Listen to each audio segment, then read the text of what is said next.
On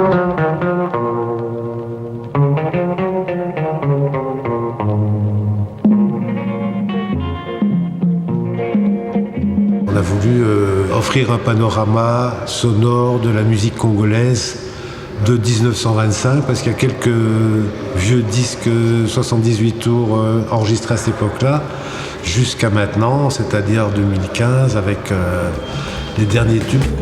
Les liens entre la peinture et la musique populaire se présentaient d'eux-mêmes souvent. Souvent on parle de la même chose. Parfois, ce sont des associations libres. Comme on connaît assez bien l'histoire de la musique, on trouve toujours une chanson qui évoque le même thème qu'une peinture. On a travaillé de façon assez littérale en général. Les peintres populaires ont regardé la société et ont montré ailleurs à ceux qui essayaient de comprendre ce qu'était cette société. Quand on regarde Chéri Samba, on regarde les plus jeunes, les Mika et d'autres, on ne peut pas dissocier la mode, la femme, la musique, les difficultés de la vie urbaine. L'artiste congolais, en tout cas, qu'il soit musicien ou qu'il soit peintre, est politisé. C'est-à-dire qu'il prend position. Et parfois, comme lui, il est à la marge, c'est parfois lui qui remet en question. Alors, les supports pour nous sont le support oral dans la musique. Ce qui fait que les textes des musiques, de la musique moderne congolaise sont notre littérature parce les textes parlent du quotidien.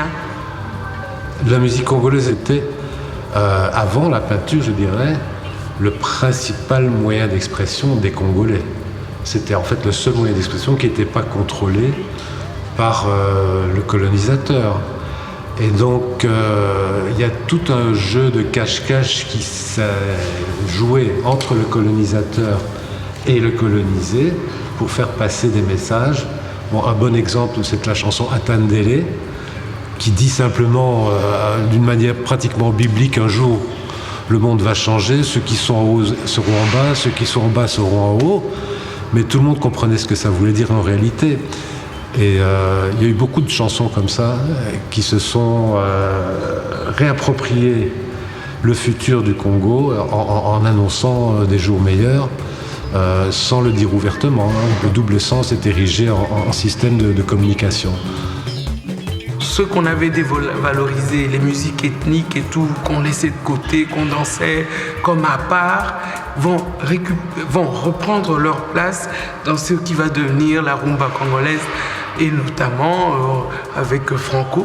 C'est que si African Jazz était un répétiteur, entre guillemets, ou un imitateur, entre guillemets, de la musique cubaine, Franco et les autres qui sont ancrés dans la popularité, dans le populaire, vont certainement s'essayer à la musique cubaine avec des cha-cha-cha et des espagnols assez particuliers, des langues assez inventées, des argots totalement inventés, mais vont être ancrés dans la rumba, une musique totalement congolaise, et petit à petit récupérer les thèmes ethniques et leur donner leur place dans l'urbain.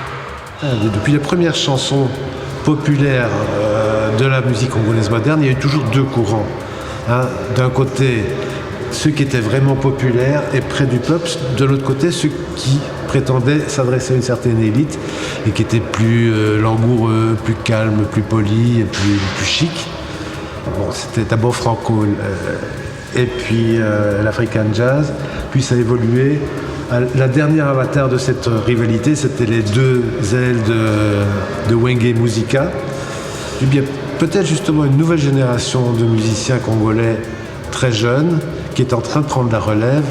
Et là, maintenant, tout est en train de se diluer. Et je crois qu'il y a des individualités qui arrivent et qui ne se soucient plus de se situer dans un camp ou dans un autre. Et qu'on arrive dans un moment très intéressant pour la musique congolaise, mais toujours avec les mêmes thèmes populaires qui sont les mêmes thèmes défendus par la peinture populaire.